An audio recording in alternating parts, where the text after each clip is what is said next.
Good afternoon. My name is Matt Harrington, and I am a committee member of the Public Services Group who are facilitating today's presentation entitled Lithium-ion Batteries, What You Need to Know. As OHSH professionals, it's useful to increase our understanding of the hazards and risks associated with lithium-ion batteries and how we can be better prepared to control them. As I am also an operational fire officer here in London, I have first-hand experience of the devastating effects that lithium-ion battery fires can have in the aftermath of an incident and the impact they have on fire service response. Today's interesting presentation is being given by Gillies Crichton and is scheduled to finish at 1 p.m. There will be time planned to answer any questions you have at the end of the presentation. Can I ask that you submit your questions in the Q&A section of this meeting? Before I hand over to Gillies, I would like to give a bit of background on our presenter. Gillies joined the BAA Airport Rescue and Firefighter Service at Edinburgh Airport in 1988, where he went on to become the Chief Fire Officer at Glasgow Airport in 1998. He also spent 9 years as a retained fire officer in Lothian and Borders Fire Brigade, before it became part of Scottish Fire and Rescue Service. When the Civil Contingencies Act was introduced in 2004, Gillies took over the new role of Head of Assurance and latterly as Group Assurance Director for AGS Airport Limited. He has a wealth of experience in managing crisis situations, most notably as the crisis team leader during the Glasgow Airport terrorist attacks in 2007.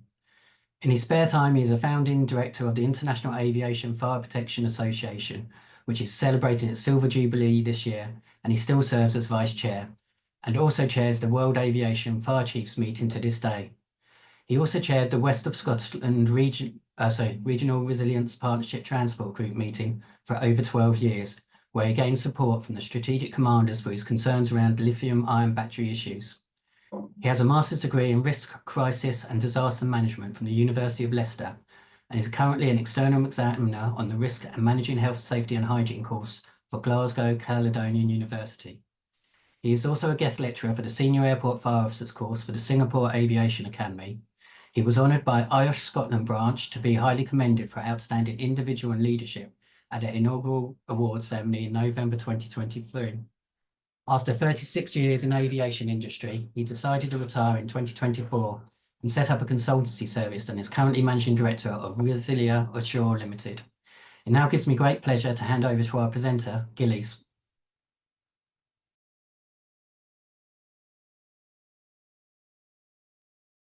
Thank you very much, Matt. It's given me great pleasure to be presenting to you today. So let me just kick off by sharing my screen with you. Can you see that okay, Matt? Yes, I can.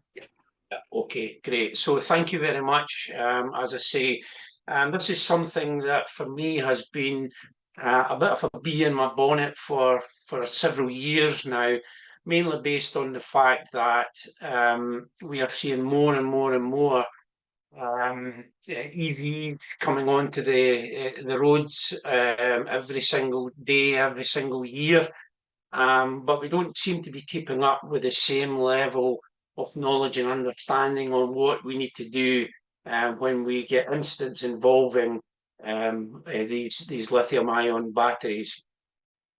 Just so that I can put some context behind this, you're far more likely to have an incident, a fire involving an internal combustion engine vehicle. Some of the stats that we show here actually shows you that for an EV, there's only 25 in every 100,000 on the road. Petrol and diesel, 1,530 for every 100,000, and hybrid, 3,475 in every 100,000. Now, I should add at this stage that this is not in any shape or form saying that I am against electrical vehicles. In actual fact, I should really point out that both myself and my wife have got hybrid vehicles, so you can see that we're practicing what we preach here insofar as these are the most, I'm not saying dangerous, but the most likely to have an incident involving fire. So in terms of how many are there in the UK, and this is kind of based around about November 2024, over 2 million plug-in cars on the road, over 1.3 million are full battery electric cars and 740,000 plug-in PHEVs. But at some point, that is going to change. So what we're seeing at the moment is there's a lot of internal combustion engine vehicles and fewer EVs, which then leads us to say that at the moment, in the current situation, then there's a higher likelihood of having an incident, having a fire within an internal combustion engine, but the consequences are relatively low. However, with the EVs, there's a low likelihood because of the number of them, but the consequences are high when we get a fire involving one of these vehicles. However, in the future situation, that's going to change. So as we see the number of EVs on the road, the likelihood of having incidents involving these types of vehicles becomes so much higher. So the likelihood increases. We then also have high consequences. So this is the thing that I've been saying now for several years, is that we need to be looking forward to when we have far more EVs on the road. So what does an EV fire look like? I've got 2 or 3 videos here just to show you what this is like. Now, the first one here is a car, and this is in Singapore.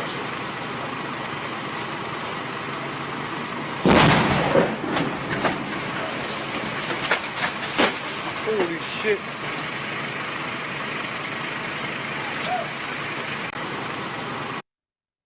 So that was in Singapore. This second one, when I run this video, I want you to be kind of looking and listening at what's actually happening in here, because you'll hear some sounds which signify that this is an actual an EV fire. So I'll run this one. You hear some of the sounds coming through.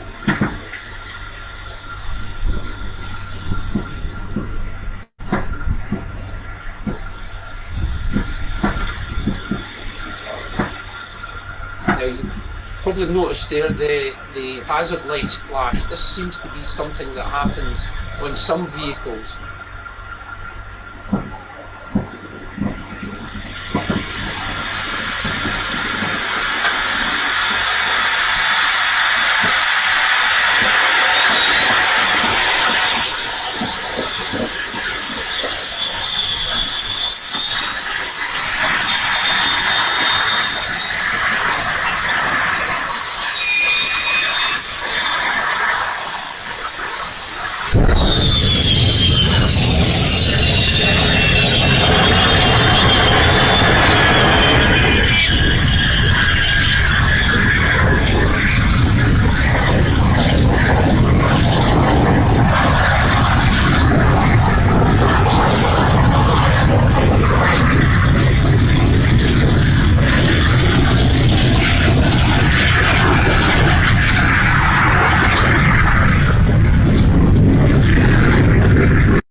In that case, you probably noticed that the fire actually encroached on the vehicle next to it, and this is one of the issues where we have EVs parked in car parks next to other vehicles, and you probably saw the pictures from the Luton Airport fire, which was not caused by an EV. However, the fact that there were EVs parked in the area made it so much difficult, and you saw the complete loss of that. This is a bus fire. Now, the main difference here is that in a number of buses, a number of coaches, the batteries are actually contained in the roof area rather than as part of the chassis of the vehicle. So I'll just run this one for you.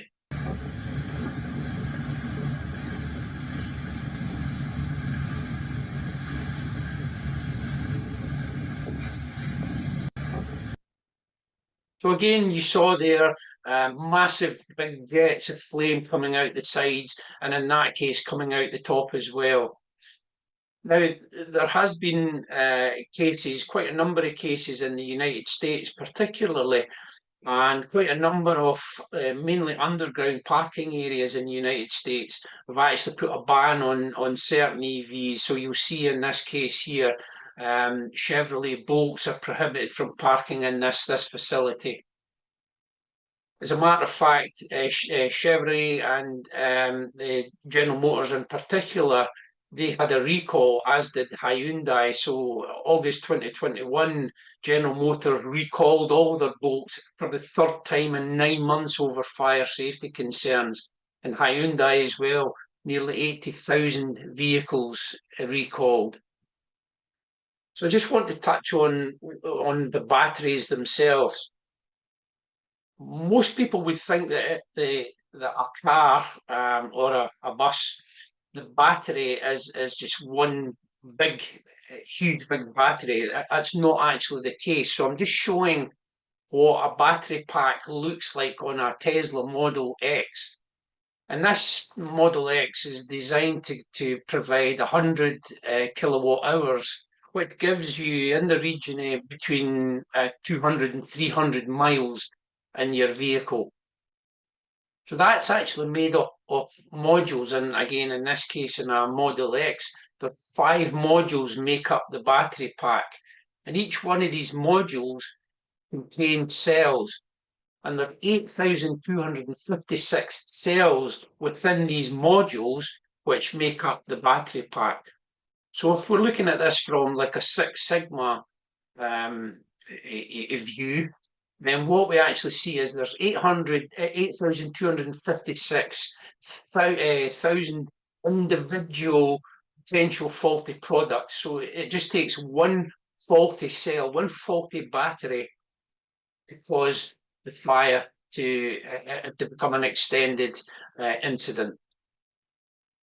So there's different types of cells, different types of batteries. So the one that I showed you there was a Tesla, and that's like a normal run-of-the-mill AA sized battery that you would get in a lot of things. The second one is a prismatic type. That's what's within a BMW, and that has a hard shell. That's the type of battery you would have in your laptop computer. And the third type of lithium-ion battery is a pouch type, and that's what Audi favour.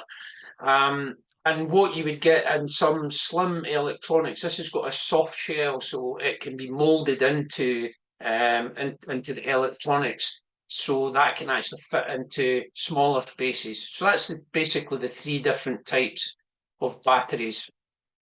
The locations of the batteries, as I mentioned, and the bus, it's in the roof. Not always the case. A lot of buses now are actually building them within the chassis.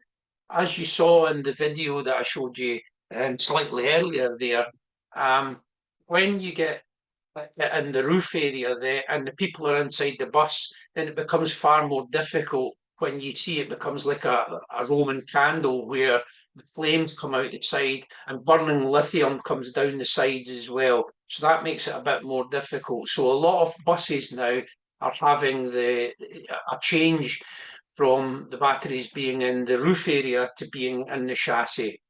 And on the left, you'll see the car, and the car is basically built around the chassis. Now, the problem with that is that when you have an incident involving an EV car, then it becomes really difficult for the fire and rescue service when they're responding to an incident to be able to get access to the battery because the car is built around about the battery. So you can see some of the issues that's associated with that. But when we talk about a fire, a car fire involving an EV, in actual fact, it's not a fire per se. What we've actually got here is what's called a thermal runaway, and a thermal runaway is basically a chemical reaction. And a thermal runaway is an incident where one exothermal process triggers other processes, finally resulting in an uncontrollable increase in temperature, hence the exothermal process.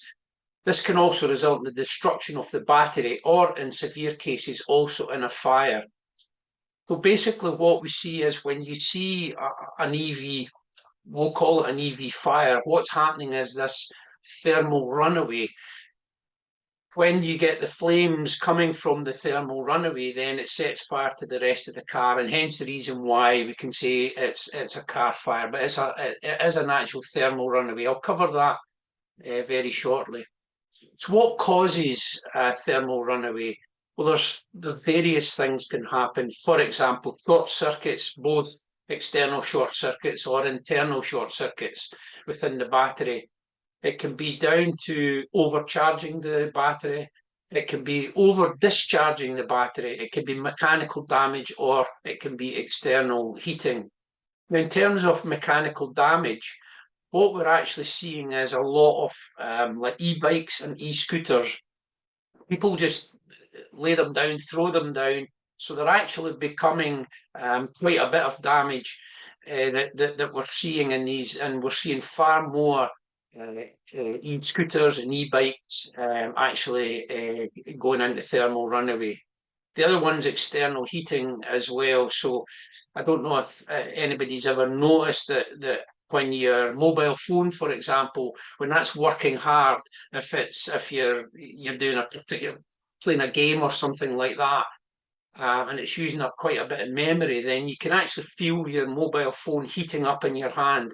This is this exothermal converting it from stored power into heat. So cues to a thermal runaway.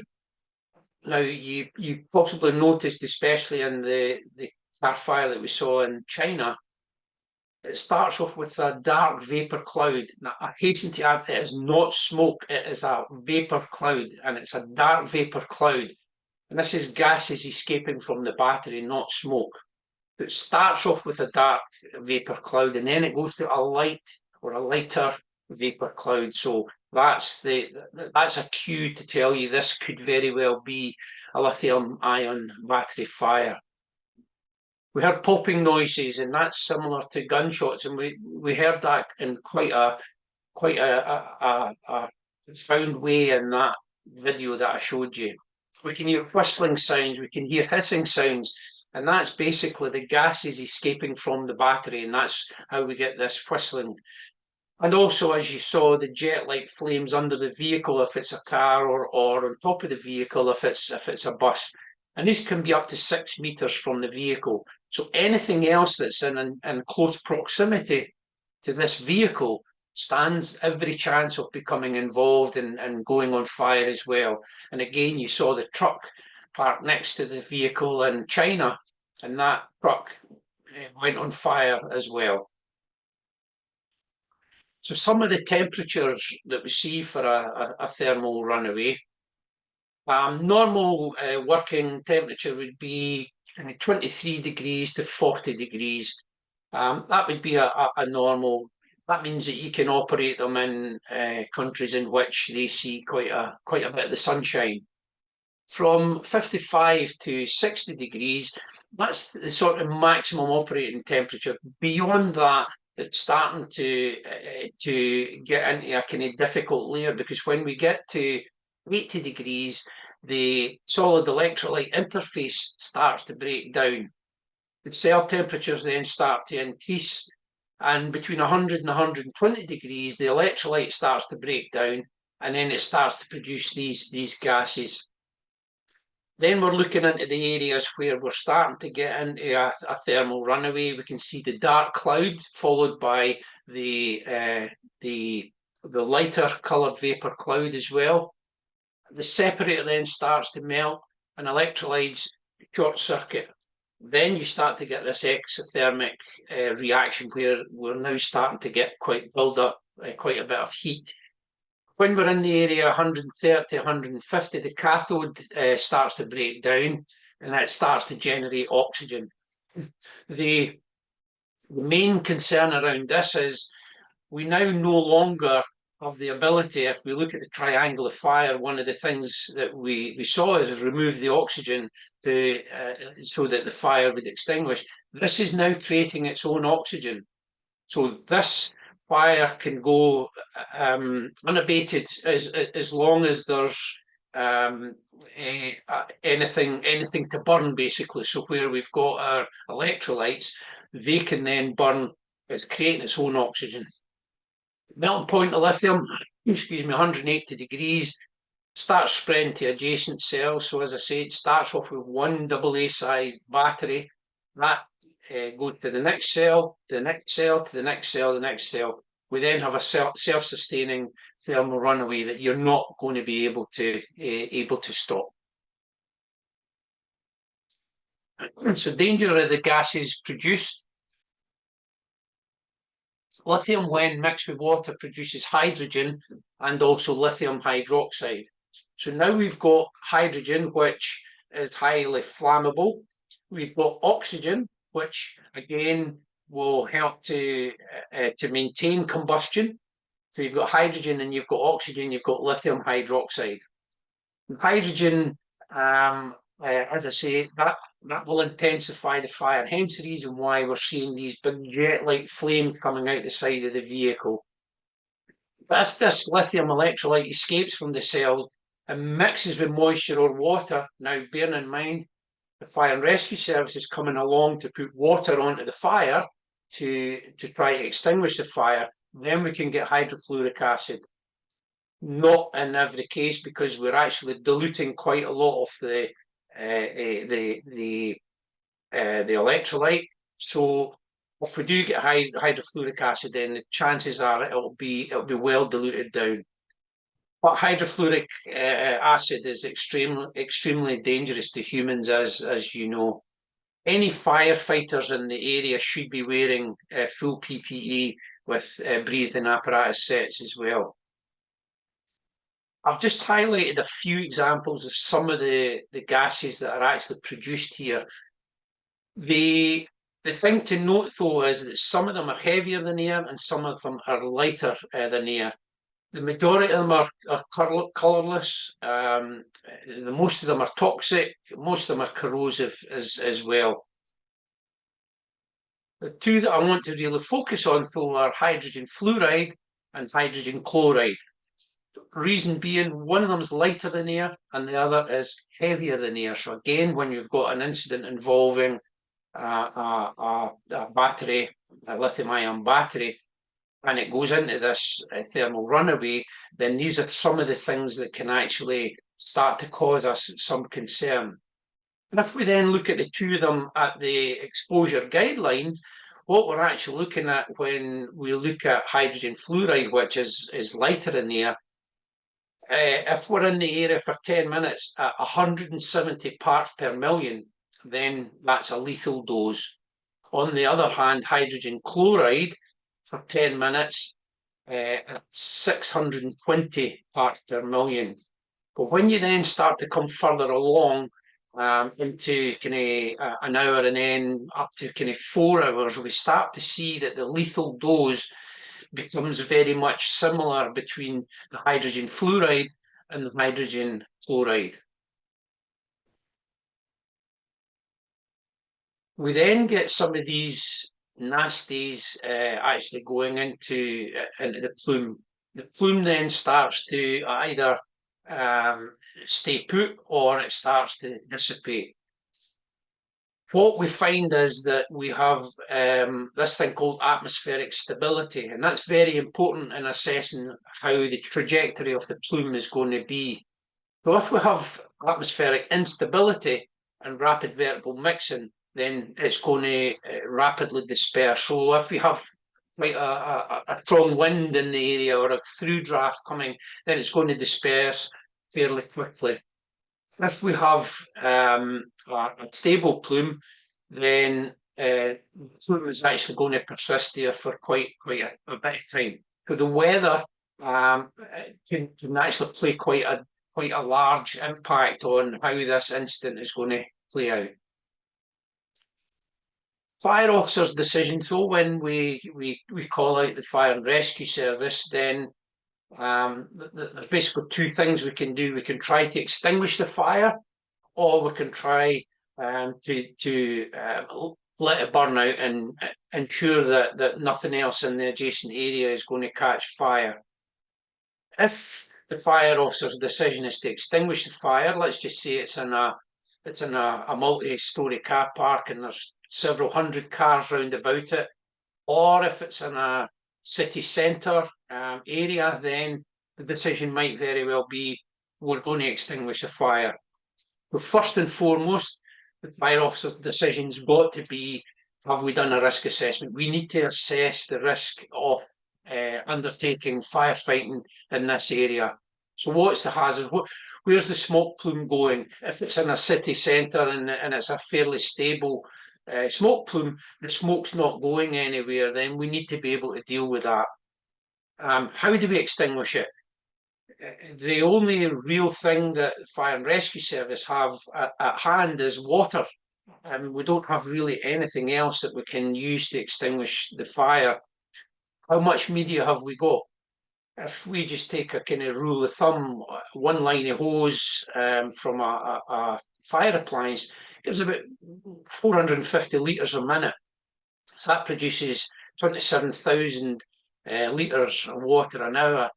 If you then multiply that by roughly 4 hours, which is the time it takes to extinguish this fire, then we're in the region of 108,000 litres of water that we're going to have to use. That's a minimum that we're going to have to use to extinguish this fire.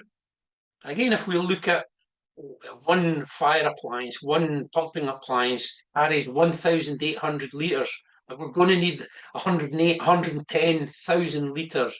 So you can see the size and complexity of the incident as that starts to unfold. What other equipment do we need?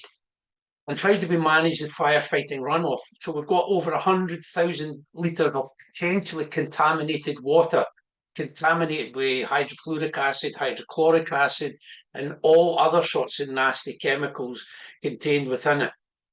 So how do we manage that? Because it's not the fire and rescue service. It's not their job to deal with the water runoff. So if you own an organisation, a company, or if you're in a premises, it then becomes your issue on how you're going to get rid of that water. Conversely, I was saying let it burn out.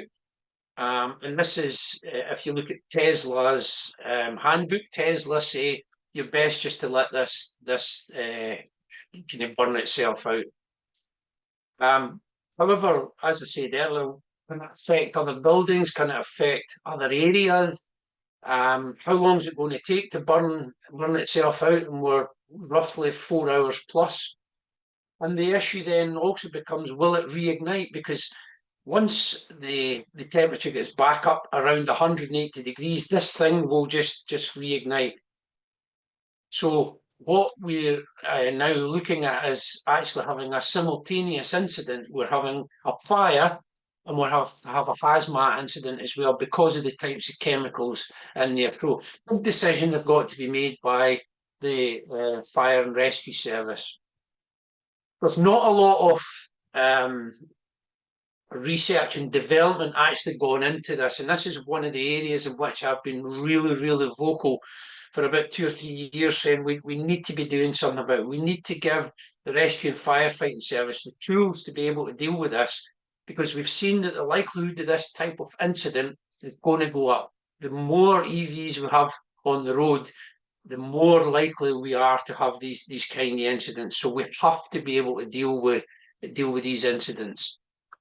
So in the Airport Rescue and Firefighting Service in Glasgow, Falk Rescue and Firefighting Service have been looking at this as well over the last couple of years.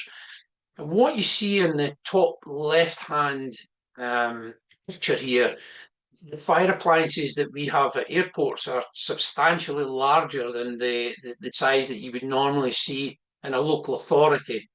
So these contain roughly between kind of 10,000 litres of water and 12,000 litres of water. And what we see in the top left corner there is this thing called an X-ray, which is a high reach extendable turret.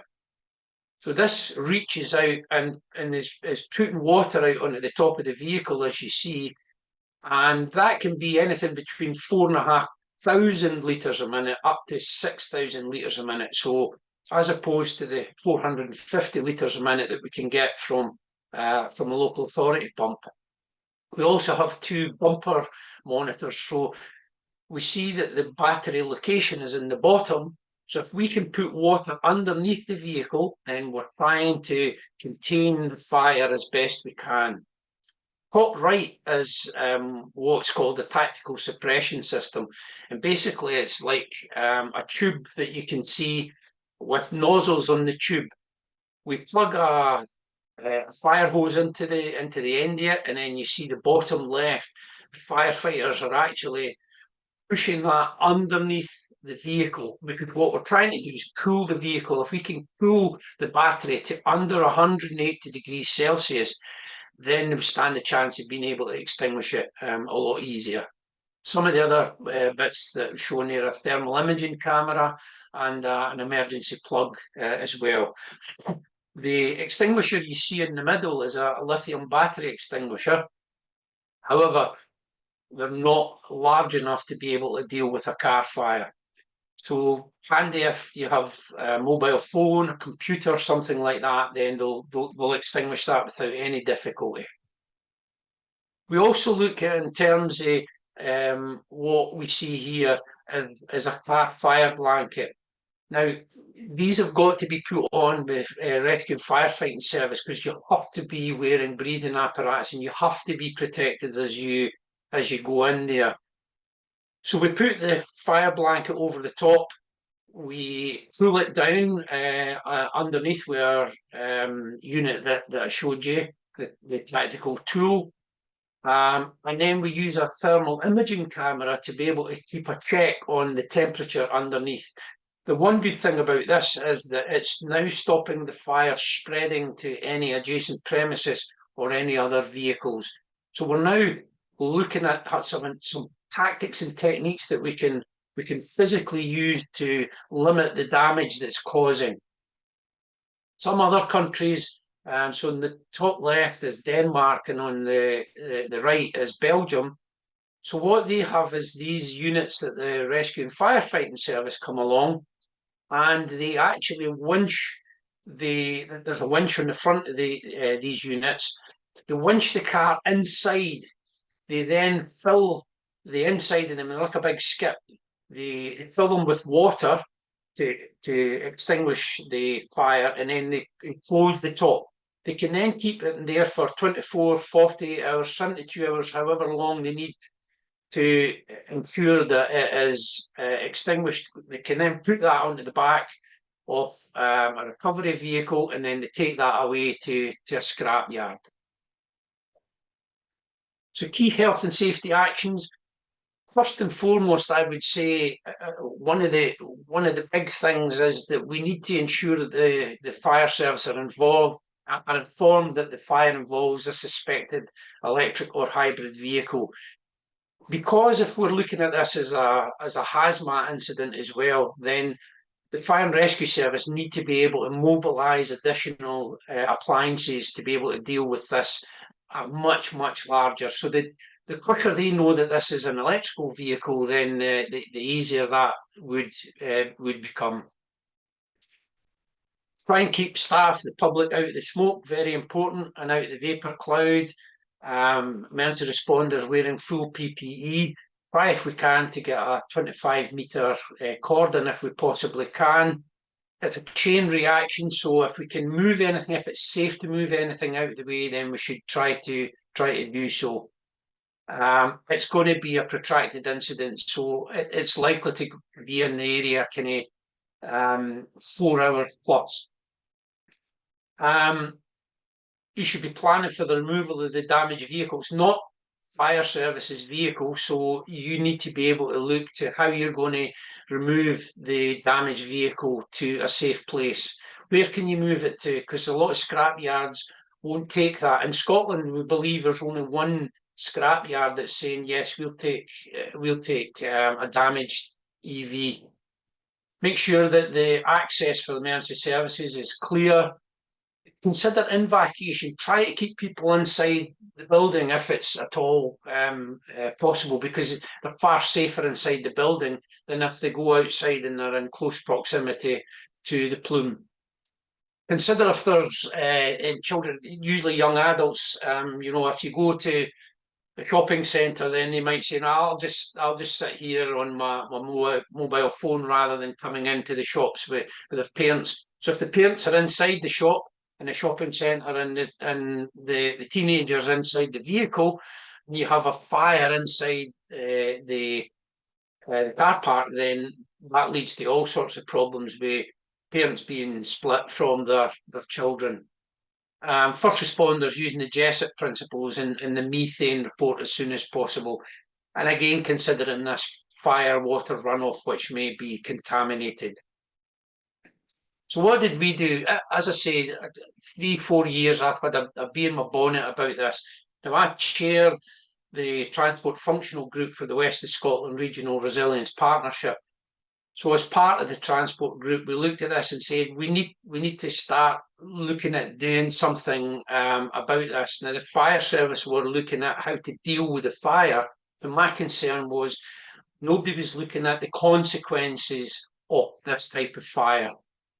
So as chair of the transport group, the meeting with the chair of the strategic group, and he asked if I would chair a working group, a short-term working group, short-life working group, to start to pull together this thing called a MERG.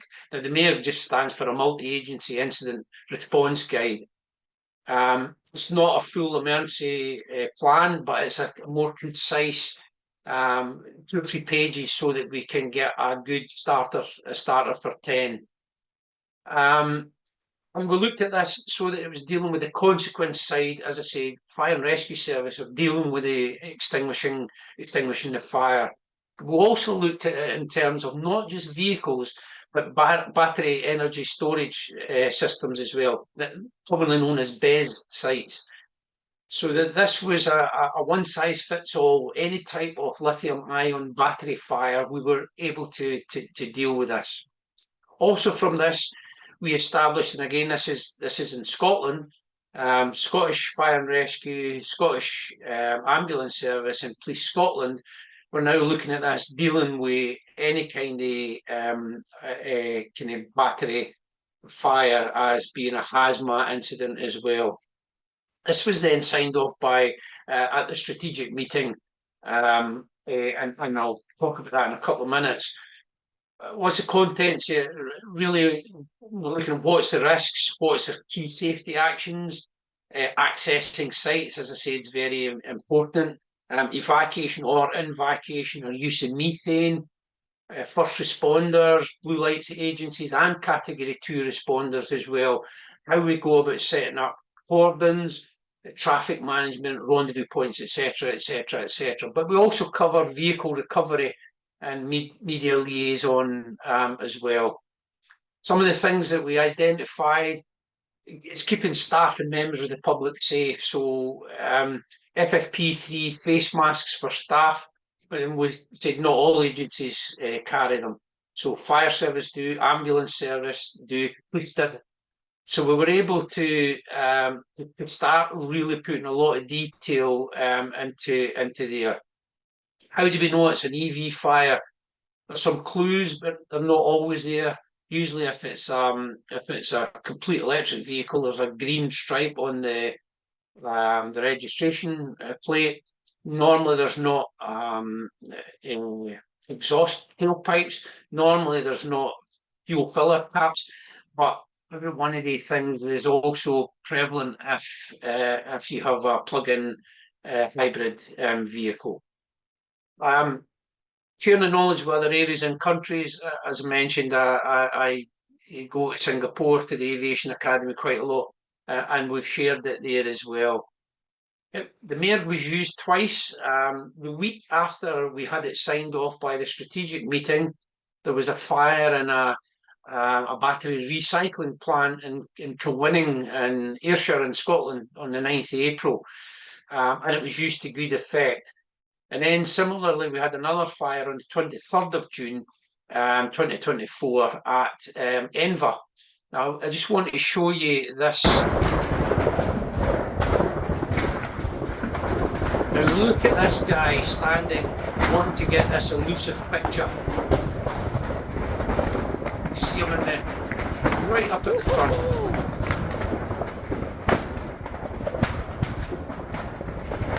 And again, you hear like the gunshots. He's decided he's a bit close, so he's trying to come back a bit now. Just watch this, just coming up.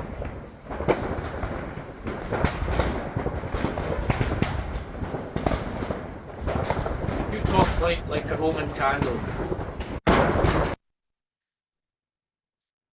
So now, just looking for a couple of moments on the business recovery side of it. I've mentioned 2 or 3 times now about recovery of the vehicle. Could it reignite during the recovery phase? And you'll see a few kind of slides, pictures that I've put there, where one of them showing that it reignited twice after a fatal accident. So this can happen. So if you're putting the vehicle onto the back of a transport truck to take it away to a scrap yard, then with every chance it could potentially catch fire again. It may very well be that it's going through a city centre. It could be on a motorway, so you could be closing a motorway. It could be close to any other kind of buildings as well.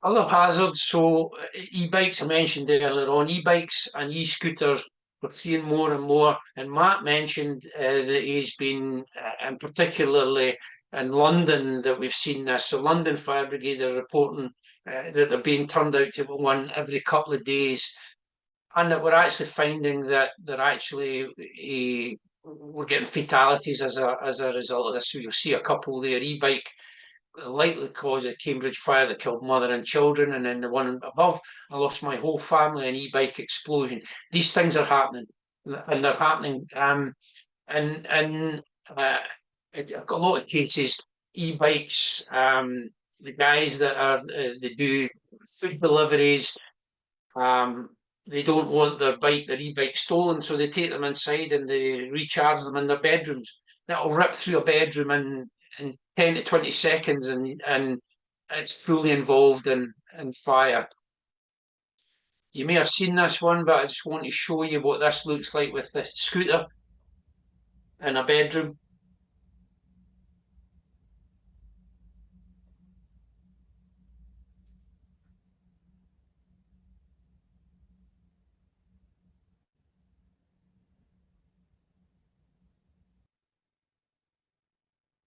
So very, very difficult. I mentioned BESS, which is the battery energy storage sites. Now they're becoming more and more and more frequent in seeing them. There's currently 161 fully operational within the UK, given a capacity of about 4.4 gigawatts. But there's a big push now up to the year 2030 to get more and more of these battery energy storage sites up and running. And the one that you notice is kind of highly the Scotland one there. In Scotland, up to 2030, with the number of applications that's in for these, Scotland, if they're all given permission to go ahead, by 2030 will be 600% over capacity. So we're seeing more and more and more of these BESS. And we're seeing lots of fires within BESS sites as well. The guidance for them is let them burn out, but guess who says let them burn out? Yes, it's the American Clean Power Association. That's the battery storage industry. There's been 90 BESS fires worldwide since 2011, and there's examples here. Liverpool, that's really the only one in the UK, September 2020. That took 59 hours to extinguish that fire, and one in Victoria in Australia. If we look at the BESS fires that we've had since kind of 2011, you'll see that South Korea stands out more than any other country. South Korea have now called a halt to building any new BESS sites until they can get on top of that. Other hazards, well, you'll see that the top left-hand picture, I took that picture at the petrol station at Glasgow Airport. So you'll see a battery charger, rapid battery charger, within about 10 metres of a petrol station, which is within 10 metres of a hotel. So it's the worst of all cases. There's no guidance, there's nobody saying at this moment in time that, you know, looking at that for a risk assessment, a fire risk assessment, that we shouldn't have that. That's highly dangerous. Risk associated with hydrogen, we're seeing hydrogen becoming more and more prevalent now, and hydrogen, as you know, is highly flammable. So that's going to be the next big issue. So just tying all of this up, the conclusions. You know, whereas firefighting EVs and other lithium batteries are challenging, and they require us to have different tactics and techniques for extinguishing, there's still insufficient research and development in there. We've already seen that there's firefighter deaths out the world, China, for example. We see that the general public are unaware of what the consequences. We saw that video where the guy was trying to get up to get that elusive picture, totally unaware of what the dangers of that actually are.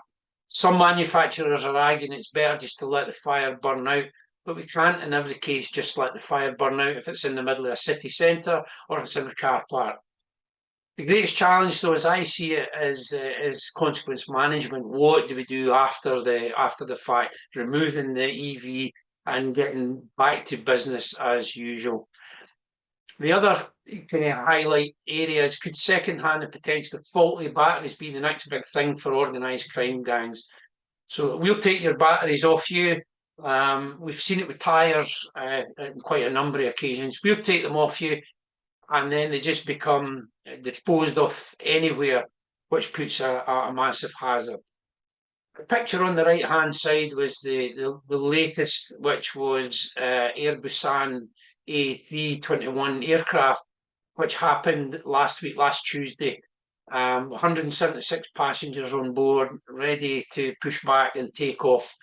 And that was thought to have been due to a faulty battery recharging pack in the overhead locker of the aircraft.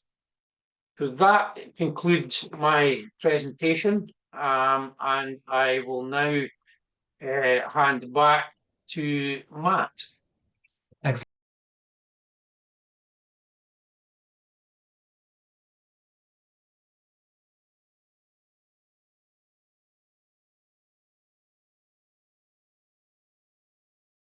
Thank you, Gillies. That was really useful and interesting. We've had a number of questions put in the Q&A box, but there was some people who said about getting a copy of the presentation or being able to see it later. IOSH have recorded the presentation and will make it available on their YouTube account in a couple of days. So if people want to revisit the presentation, they can do. Nick's actually placed an observation in the questions, which I think will be useful for people. It's about a new research report on personal light electric vehicles. It's by the OPSS, which is the Office for Product Safety and Standard. He's provided a link in there, so I think that might be useful for some of our viewers to actually pick up on. So there's been a range of questions. Some of the questions have been asking about potentially getting extinguishing media or methods for extinguishing vehicle fires and other battery fires. What's your advice on how successful they are, and if people should be attempting to extinguish these fires? Yeah, there's kind of two sides to this, Matt. So first and foremost, yes, there are some fire extinguishers that are specifically for extinguishing lithium-ion batteries. First and foremost, remember what I said about some of the nasty chemicals that are coming off these. You need to be really quick at getting in with them. Some extinguishers, I've looked at quite a number of them, and some of them I've not done any testing with them. Either one, I've did one, which was the one that we bought. I don't know if they do what they say on the tin, because it's very, very difficult, because, as I say, it's generating its own oxygen. So it's very difficult. Smothering it's not really going to do a great deal. You need to get the temperature down. So putting a water extinguisher on it is not going to do anything. A dry powder, it's not going to do anything. But yeah, there are a few out there, and I'm trying to remember the one that we bought for AGS airports. It's been a wee while since I bought them, but it comes out as a kind of gel. And it completely surrounds the battery or the mobile phone or whatever it is. So that does tend to work. But my piece of advice on there would be only do it if it's small incipient fire. Get the fire service. The fire service, they've got the expertise in dealing with fire. They've got breathing apparatus as well. So that would be my. I do a bit of research. I'll try and look up the name of the extinguisher that we use. That, as I say, comes out as a kind of green gel, kind of like Swarfiga. If anybody's seen Swarfiga, it comes out a bit like that. Good on small fires, but it won't work on a car fire. There's nothing out there that'll work on a car fire other than keeping pouring loads and loads of water. As I always say, pour the wet stuff on the hot stuff until the hot stuff becomes cold stuff. Unfortunately, that's 4 hours. Brilliant. Couple of other questions we've had is around liaison or interaction with EV manufacturers. Are the companies working with fire services and others to try and find solutions? Not really. I mean, the car manufacturers, they've got a lot at stake. Now, I have seen, and I'm sure it was Tesla, and remember I said with Teslas, the cells are like AA size.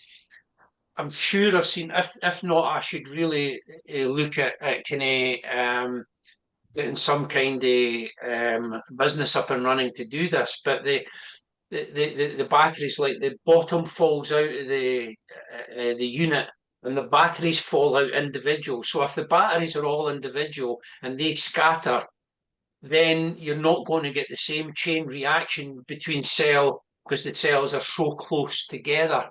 But they are, to be fair, they are kind of working around about it. The likelihood, as I say, is low on having an EV fire, but we're seeing more and more and more of them every single year. Personally, I don't think that the battery manufacturers and the car manufacturers, because they're two different sets of people, are necessarily doing enough in terms of research and development. It could very well be that, similar to a dry riser that the fire service would go up to, there could be some kind of methodology of getting some extinguishing agents into the battery area. So I think there's more to be done. Brilliant. There's a question you might be able to answer around guidance and whether anything's coming out from the HSC at Buxton. Is there likely to be any guidance coming out soon, or are you aware of any that you can signpost people to? There is guidance. Insurers have got some guidance, and there is definitely guidance. There's government guidance. It doesn't tell you an awful lot, but there is some sort of guidance. The insurers, I spoke at length with the insurers, and their guidance is keep your battery charging unit at least 10 metres from any building. If you take Glasgow city centre, for example, if I was 10 metres for one building, I'd be 2 metres for another building. So it's very difficult. We're seeing more and more of these, especially the rapid chargers. But the chargers are not the problem. We're not seeing, if you have a fire in the charger, fine, it's just an electric fire. It's not the charger that's the problem, it's the battery that's the problem. So it's the vehicle that needs to be 10 metres. So in challenging the insurers, I said, but how do you go about doing that? How can I make sure that my vehicle is 10 metres? And their suggestion is that we'll build, for example, a dwarf wall, a breeze block wall, But that'd be very difficult in a car park that you've got a wall in between every parking space.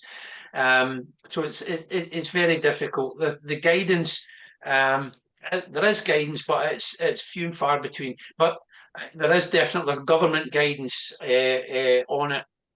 I think it was Arup possibly that did that did a kind of.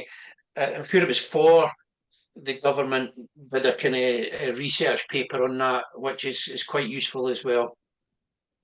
Brilliant.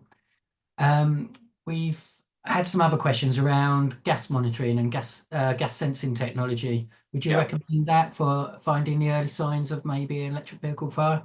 Yeah, I mean, probably where I live in Scotland, we're probably slightly better off because, as I say, it's a hazmat incident right away. As soon as it's EV, it's hazmat incident.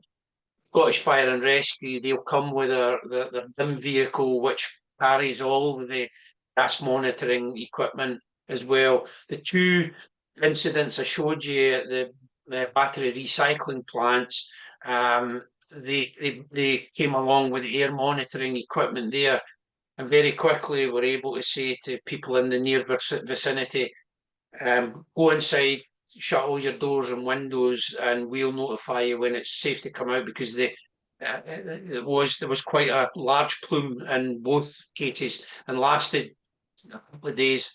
So yeah, I mean, it's best specialists doing that, and I guess from your perspective, fire and rescue service in conjunction with the specialists that you would have available, hazmat officers, would be best placed to be able to deal with these. Brilliant. And last question, we had a couple of questions around disposable batteries and collection points. Is the same guidance for those collection points? Are the risks the same, and should the same precautions be put in place? Yeah, I mean, again, people who like throw a lithium-ion battery, a rechargeable battery into their normal household waste, stands a chance that when it goes to the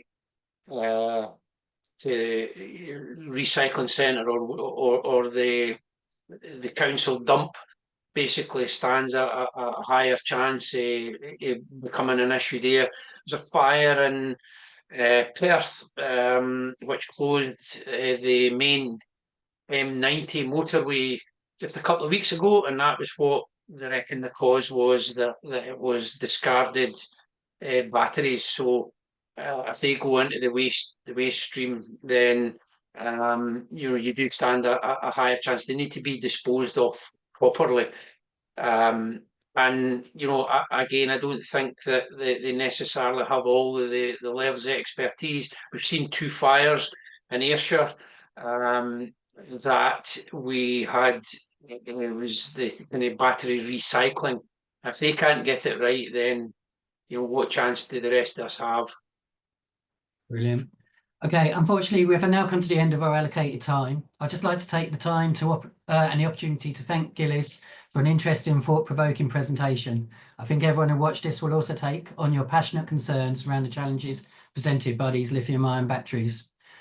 Finally, I'd like to remind everyone to keep an eye out for future IOSH Public Service Group webinars and events, which will be communicated through the normal channels and the IOSH Public Services Group LinkedIn page, which I'd encourage you all to join if you haven't already done so. This now concludes the webinar, and I hope you enjoy the rest of your day. On behalf of the IOSH Public Services Group, thank you and goodbye.